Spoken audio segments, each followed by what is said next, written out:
say a couple quick things. I'm not going to take you up too long, maybe 5 minutes to talk about the 50,000-foot levy of the Sheriff's Office. First, it's an honor to serve as sheriff, and it's much more honorable than I ever imagined when I got sworn in 2009, and I got sworn in again this past January, and with my wife at my side. And it's probably the most humbling thing you can ever do is be sheriff. So I want to thank you for letting me serve you. I want to say a couple quick things about Joe and Kristen, especially Joe here. For him to do what he does for the Republican Party in this area, to rally us up all the time, is important. And you heard him talk about the governor. I was one of 8 sheriffs to endorse the governor his first go-round. And many people didn't know him and shied away, but I had a chance to sit and talk to him.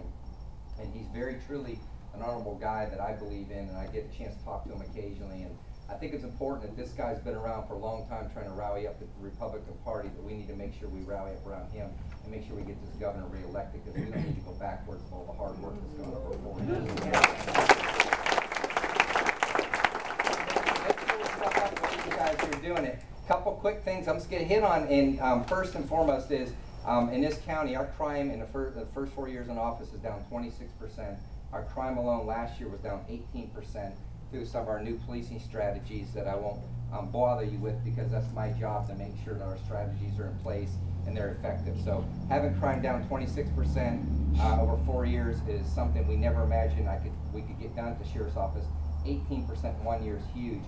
And I want to thank Commissioner Patterson. She's here, and I can assure you, even though the times get tight at times and my budget gets looked at, is that the 5 commissioners always make sure that I have what I need in my budget to make sure that everybody's kept safe. Because to me, that's the most important thing, not because I'm sheriff, but because in the community we live in, feeling safe and secure is the most important thing for us. And I can assure you, Commissioner Patterson has always supported the budgets we've turned in.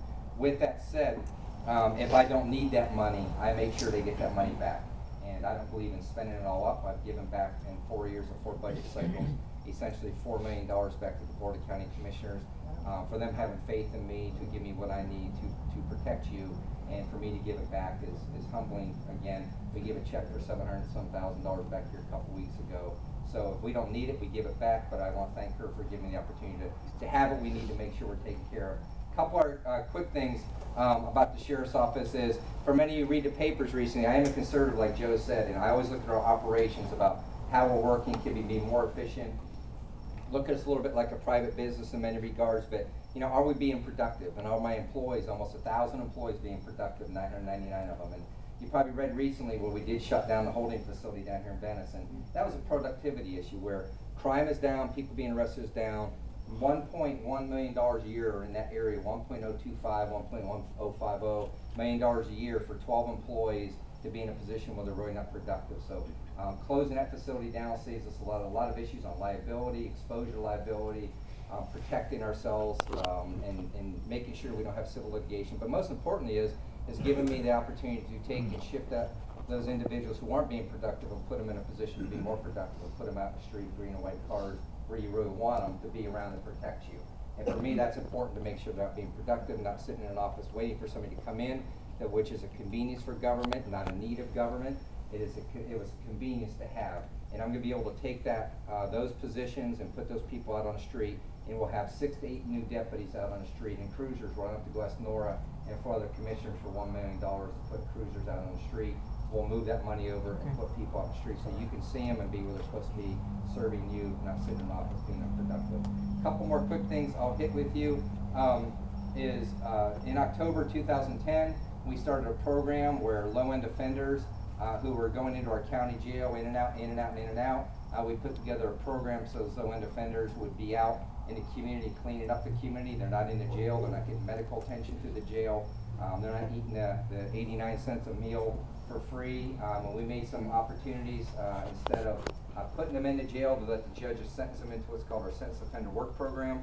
We put that into effect in October 2010. So these people, instead of going into jail, go out on the street in vans. You may see them in parking lots and parks and beaches, clean up the place. And since that time, we put it into effect October 2010, we've had 924 people sentenced into that program. Over that time, we run it like a business. 616 work orders have been completed. Over 37,800 man-hours were worked out on the beaches, the parks, and our communities by these individuals who are committing crimes. If we would have paid for that through government, would have been over $2.1 million for employees to do that. If it would have been contracted labor, it would have been over $467,000. So we're keeping those people out of jail. We're keeping them away from medical need that we have in that jail. The food, the jail population is staying down because of that, and they're going out and serving the community in a capacity that's better than having them inside the jail, and we're getting some productivity out of them. And then the last thing I'll hit you on, because I want to make sure that Joe has his time here today, is for many of you remember in May of 2009, I entered an agreement with Immigration and Customs Enforcement where we have a system set up now with our automatic fingerprint identification system tagged into Homeland Security and Department of Justice, so that we can automatically, any individuals brought into the county jail, we can identify those individuals for their nationality and if they are legally here in the United States. Since that implementation in May of 2009, we've removed 419 individuals out of county jail.